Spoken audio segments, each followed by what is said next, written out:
अभी तो ये विजिट चलती रहेंगी। ये विजिट तो सिर्फ कार्यकर्ताओं का जो सक्रियता है उसको जांचने के लिए और चुनावी तैयारी कैसे और उनको मजबूत करनी है, क्योंकि प्रभारी कई जगह जो है घोषित किए गए हैं। 45 प्रभारी भी आजाद समाज पार्टी ने अपनी तैयारी के आधार पर घोषित कर दिए हैं और उनमें भी बहुजन समाज के सभी लोगों को मौका दिया उसको जांचने परखने के लिए, क्योंकि आगरा तो आप ये समझिए कि ये बहुजन समाज का किला है। हालांकि आगरा फेमस तो ताजमहल के नाम से है, लेकिन एक समय ऐसा भी था कि बहुजन समाज के लोगों की सबसे बड़ी शक्ति आगरा में थी और संख्या भी बहुत विशाल का है। भाई शहर शहर में जो है बहुजन समाज जो है वो 90% के करीब रोजगार भी है, व्यापार भी है। अब ये लड़ाई आगे बढ़े और वो अपनी राजनीतिक शक्तियां बना ले, इसकी तरफ हम लोग फोकस कर बड़ा आंदोलन देश में आरक्षण को लेकर चल रहा है, रिफॉर्म को लेकर तो आपकी हमारी देखने को मिल रही है। हमारे यहाँ तो सीधी बात हम ये कहते हैं कि देश की लोकशाही जो व्यवस्था है उसमें किसी को भी अगर कोई बात से नाराजगी है तो आप पे अवसर आता है जिससे नाराजगी के खिलाफ वोट करो। और अगर कोई चाहता है कि इस तरह का कोई कानून बन जाए और आंदोलन से काम नहीं चल रहा तो अपनी दल बना ले, दल बना के लोकसभा विधानसभा में आ जाए। ये अगर जो महिला साथी आंदोलन कर रहे हैं मेरी उनको राय है कि वो सब लोग अपना दल बनाएं और दल बना के आगामी लोकसभा चुनाव में, विधानसभा चुनाव में पार्टिसिपेट करें, अपना संख्या बल बना लें। उनका बहुमत हो जाएगा, बहुमत बना के वो कोई भी कानून पास कर सकते हैं। छात्रों के आंदोलन के बाद जिन्होंने अब बीजेपी और आरएसएस जयललिता और जयवीर के साथ सीधा संवाद कर रही है। 14 से 25 वर्ष की ये जो युवा है ये बहुत सेंसिटिव मामला है जो आप कह रहे हैं, युवा वाला वो भी है, लेकिन पहले इसकी गंभीरता को भी समझना पड़ेगा। आप ये समझिए जो लोग आज विरोध कर रहे हैं उन्होंने कभी कुछ दिया नहीं। ये तो संवैधानिक व्यवस्था नहीं होती तो आप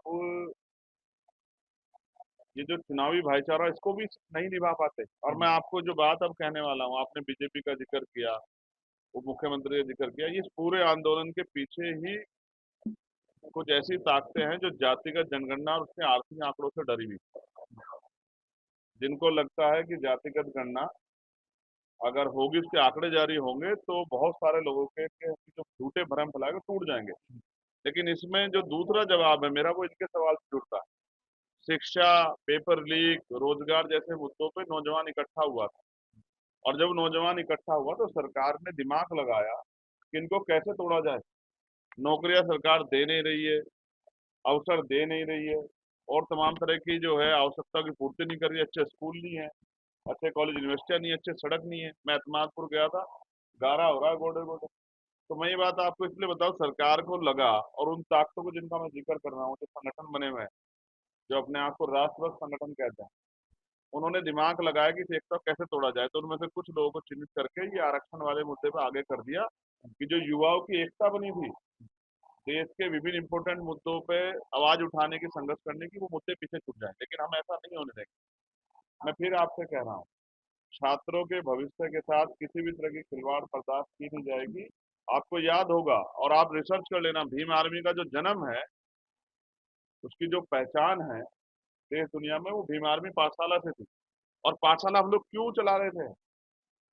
जब आप पाठशाला के बारे में जानेंगे तो ये भी जानेंगे क्यों चला रहे थे, क्योंकि सरकारी सिस्टम, सरकारी स्कूलों की हालात बहुत खराब है, जर्जर है, टीचर नहीं है, पर्याप्त टीचर नहीं है, बिल्डिंग अच्छी नहीं है, स्वास्थ्य सेवाएं नहीं है, सुविधाएं नहीं है, किताबें समय पे नहीं मिल रही है, शौचालय नहीं है, पेयजल पेयजल पदार्थ यानी कि पानी और वो आवश्यक सुविधाएं नहीं है, अच्छी शिक्षा नहीं मिल रही। इसलिए हमने पाठशालाएं चलाई कि हम अपने बच्चों को पढ़ा सकें, उनकी नींव मजबूत कर सकें।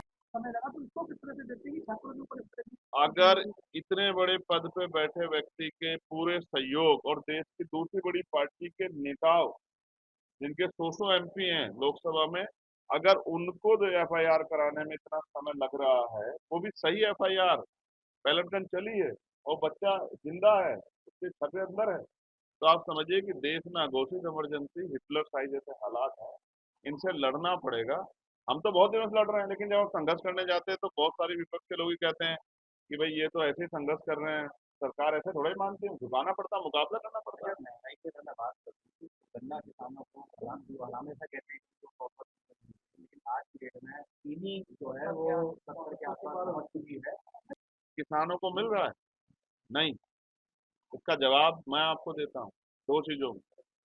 किसानों के गन्ने का दाम बहुत बड़े पैमाने पे नहीं बढ़ा, लेकिन चीनी के मूल्य बढ़ गए। मैंने 3 दिन पहले हमारे यहाँ भिलाई मिल है उनको बुलाया, क्योंकि उन्होंने 25% पैसा रोका हुआ किसानों का। अब आप समझिए, मिलों को फायदा होगा, व्यापारियों को फायदा होगा, लेकिन किसानों को फायदा नहीं होगा। किसानों के गन्ने के मूल्य में कब बढ़ोतरी होगी? और वो किसानों का दर्द क्या है जानना चाहते हैं?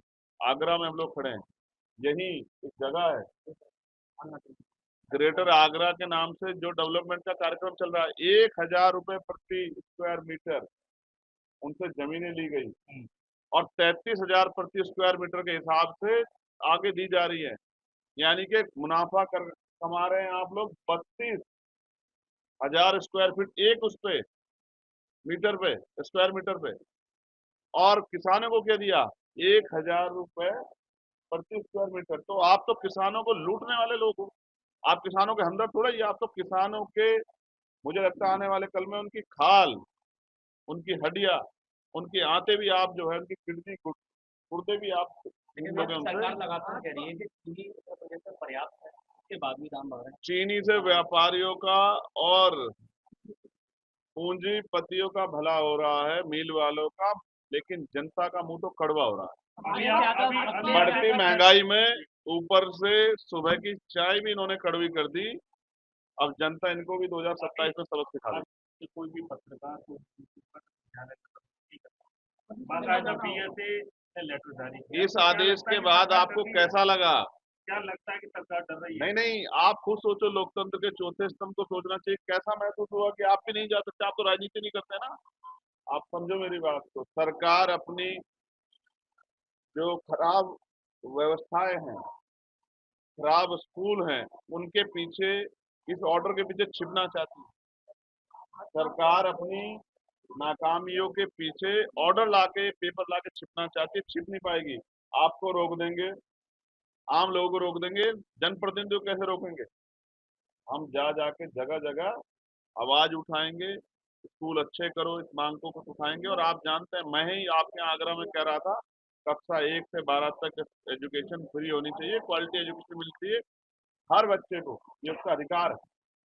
आरटीई के जरिए जो अवसर मिल रहे थे, उनको खत्म कर दिया आपने। आपने उसमें नया क्लोज पिछली बार डाल दिया कि आपको आपके ग्राम पंचायत में ही वो करना पड़ेगा, तो बहुत सारे बच्चों के अवसर छीन लिया आपने। साथ साथ मैं गया था कस्तूरबा गांधी विद्यालय, वहाँ के टीचर्स जो, मैं धन्यवाद करूंगा अपनी बहनों का, जिस तरह से वो उन बच्चों के जीवन को संवार रहे। लेकिन वेतन क्या मिल रहा है? न्यूनतम वेतन भी उनको न्यूनतम वेजेस के आधार पर वेतन नहीं मिल रहा है। 8,000, 10,000, 12,000 रुपए में काम करना पड़ रहा है। ये सरकार काम तो लेती है, लेकिन वेतन नहीं देती, सम्मान, गरिमाई वेतन। ये बहुत तकलीफ दे है। ऐसा भोजन माताओं के साथ भी हो रहा है, पंचायत सहायकों के साथ भी हो रहा है, रोजगार सेवकों के साथ भी हो रहा है, और ऊपर से टीचरों पर टैक्स थोप रहे हैं। जनता माफ नहीं करेगी। अधिनियम लागू किया गया, वंदे मातरम लगाया, वंदे मातरम। और एक और चीज चर्चा में, लखनऊ के भी एक हमारे जो हैं बड़े पद पे बैठे, राष्ट्रगान चलते छोड़ के चले गए, ये भी चर्चा का विषय बना है। देखिए वो क्या कह रहे हैं, ये क्या कर रहे हैं। हम बाबा साहब अम्बेडकर को मानने वाले लोग, फूले साहू को मानने वाले लोग, काशीराम जी को मानने वाले लोग, जो कहते हैं कि प्रथम अंश भारतीय हैं, तो भारत के हर गौरव में हम मजबूती से सीना तान के खड़े हैं। मैं स्पष्ट कर रहा हूँ, चाहे राष्ट्रगान हो, चाहे वंदे मातरम, सबका सम्मान होना चाहिए।